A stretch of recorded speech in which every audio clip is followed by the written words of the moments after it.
Good morning, church. How are we? I have to look the part. You know, we were given these lays and we were given this necklace I'm wearing. I had to buy a shirt that says Solomon Islands. So, you know, I have to look the part to come up here today. Thank you for supporting us on this great trip we had. I have to use my notes, sorry, because otherwise I'll go overtime. James told me I had to give a brief report. What I thought was brief wasn't what James thought was brief. 3 times I've had to adjust my talk so it would be short enough to satisfy James. Do we have the PowerPoint, please? That's up. So do I click it or? All right. How do I turn it on? Trust me. Okay. So this brief report started with us. This is the island of Solomon Islands, where we came into Honey Ara, took a boat up to Alki in the Melita province, which is an island, and then we travelled by, see that truck? It took us everywhere. We all loved hopping outside the truck and feeling the air blow on us, and we travelled on a very, very slow road, very much a goat track, you might call it, to get to where we were at Bina and all the different churches we went to. So, look, it's a privilege to be sharing the reflections of this trip. James did ask me to do a brief report, so I'll do my best. At the churches that James delivered his message to, he delivered it on Matthew 5:13 to 16, which talks about being the salt and not to lose the saltiness, and about the light of the world, and just to go out and minister to those around them. And I believe that message that he delivered was a message, and it felt fresh each time that he delivered that same message. It felt like a fresh message, even though we'd heard it the time before. And I believe the churches there really well received that message, and it was a word in season for them. So well done, James. I go to slide 3. Now, the first, I'm not going to pronounce this properly, but the Dukwasi Village Anglican Church. I know that Steve knows how to pronounce that, but for me, it was the Anglican Church. And trust me, it wasn't the traditional Anglican church that we are used to here in Australia. It was a very lively church. It was actually, Pastor Wilford is the brother of Winnie. Winnie is obviously Jimmy's wife. So there's a connection there. But that church was a very lively church. The energy and the passion of the worship was unforgettable. And this was a theme that we experienced throughout all the different churches we went to. We next went to this next church.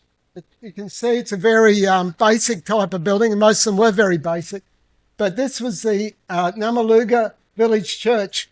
And on that church, on our way, we were greeted with this amazing reenactment of what happened when the first missionaries arrived at that church.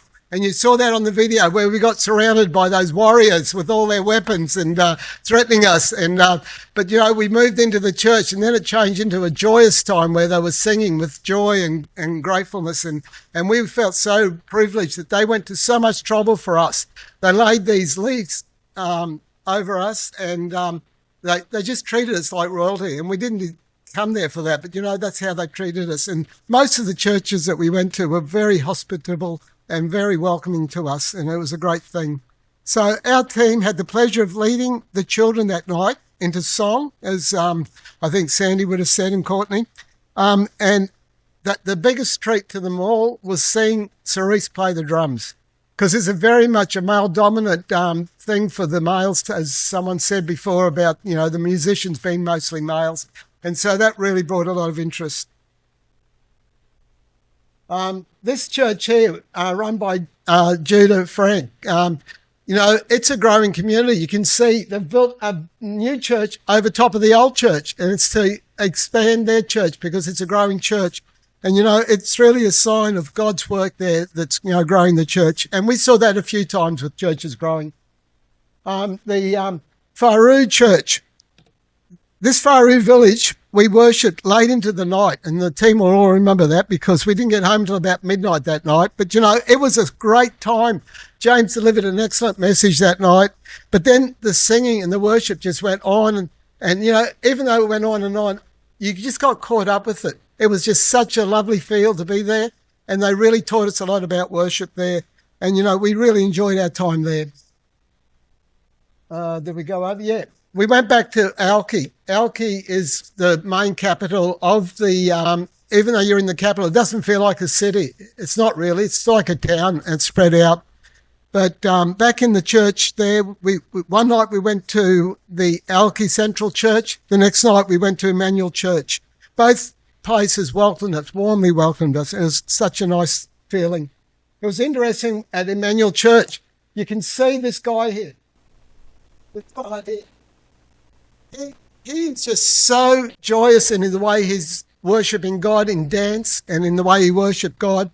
And, we found out later a story about him. He'd been stealing from the church, and when he got convicted of that, he actually then turned to Christ, told the church, and the church just embraced him and loved him. And after that, his whole heart, his whole life has been changed, and he's just wanting to give worship to God. And, it just speaks ample of how much God can transform someone from being someone that would steal to loving God. So on our final night at Cobia Church, Cobia is back now into Honiara. In Honiara, it's a much bigger church. It's a city, of course. And, it was a great feeling to walk into this church, seeing so many people, maybe up to 500 people in there. And honestly, you could see they had a really strong worship team. They had a strong youth presence there.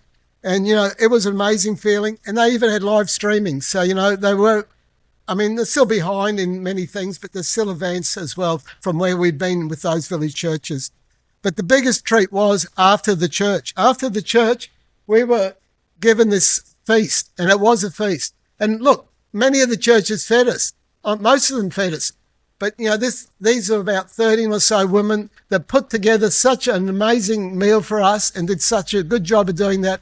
And we were just so grateful for those ladies. We thanked them very much. And we were there with the leaders of the church, and it was nice to fellowship with everyone. But we really enjoyed that time. In conclusion, I want to thank you, Silverdale Church, for sending us and supporting us on this trip. I really do thank you. Our team, James led the team very well, and I thank you for the team as well. But you know what? A really special thanks has to go to Jimmy and Winnie. They really and truly looked after us. We never went hungry.